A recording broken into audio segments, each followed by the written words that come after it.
Welcome back to another video on my 2007 GT500, and in today's video hopefully we'll be getting everything sorted out to where the car runs good to go.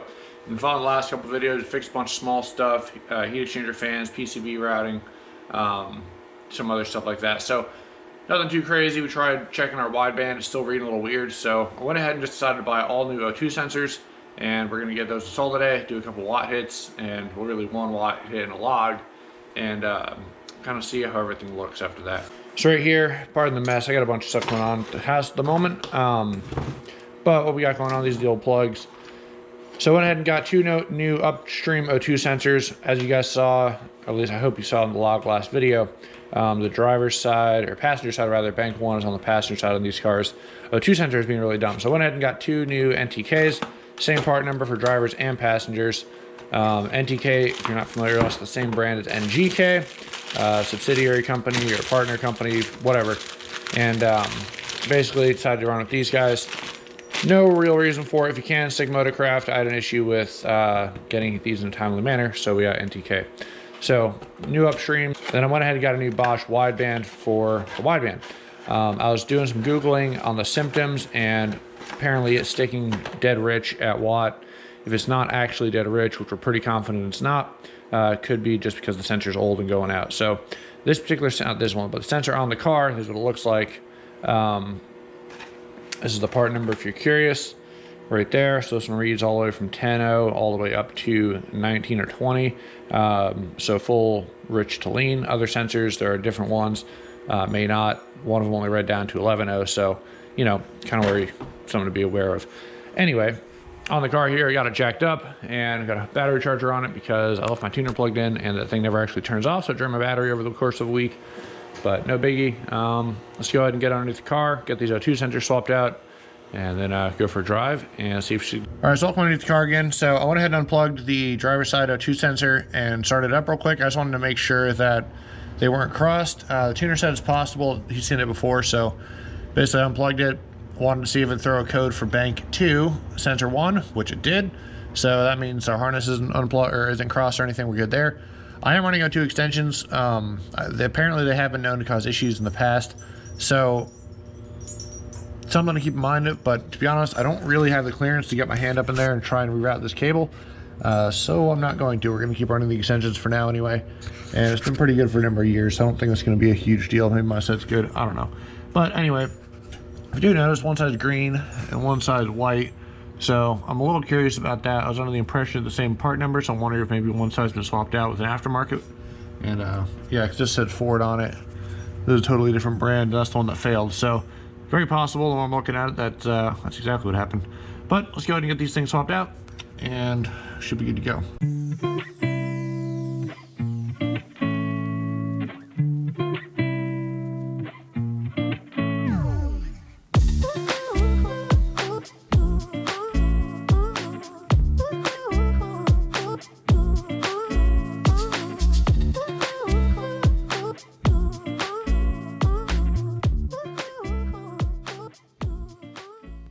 All right, so these are sensors that came out right here. I just want to show you guys. So this is the Ford one, and really, whatever, not a big deal. I went ahead and Googled this part number, and it's really hard to see up in here, but it is a Bosch sensor, so it's not like they put crap in here, but it is what it is. And this is our wideband, and I remember if you saw that ding last time, but I'm pretty sure that that might have been what screwed this thing up. So I don't know if I need to recalibrate this thing or not. I don't think I do, but I'm gonna go ahead and start it up with the car up in the air. I'm gonna go ahead and data log and see how she's looking. If everything seems to check out sitting here, then I guess we'll go on a test drive and see how it works. All right, so I went ahead and started the car, as you can hear. And these are what our short terms are looking like right now. So hopefully you can read that. But let's see now, we are at 15 and 12. So right now it's cold, it's still warming up. So coolant temp's only 116. But you can kind of see how these things are working. They're just kind of jumping up and down, and that is how they're supposed to look. So we saw the last one, the driver's side was basically going from minimum voltage, which is like 0.60, all the way up to 0.30, and just back down huge jumps. But how they're kind of jumping up and down, that's how they're supposed to look. Our wideband is up here. Seems to be reading fine, staying at 14, so I think we're good to go. Just just reading the values. So minimum is coming down to 12 just for a second.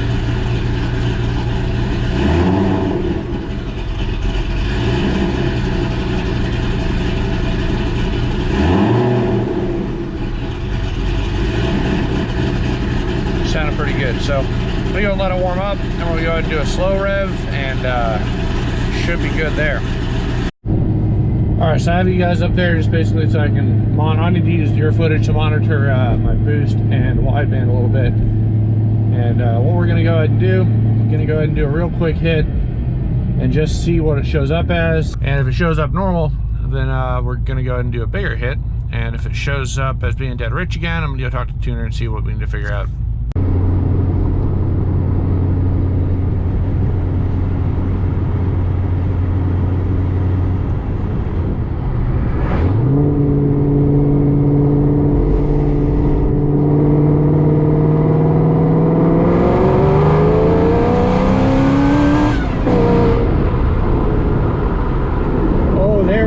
Baby, 10.8.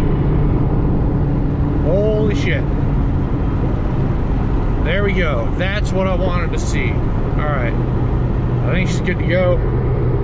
Let's go ahead and get a log in real quick. Hell yeah. 10.8 AFR, just about on the money for where we're at. So hell yeah. Go ahead, take an actual log now.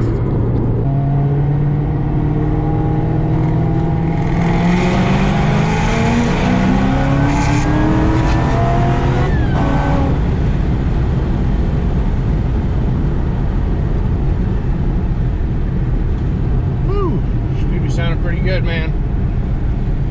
Gotta say, she's freaking pulling hard. That makes sense though. The 10 AFR is pretty much where we're at before, so I might have a little less timing in it, but gosh, she feels good. All right, so I'm gonna pull off real quick, check out that log, make sure it read like it's supposed to, and should be good there. I'm happy with that. Finally got some good data.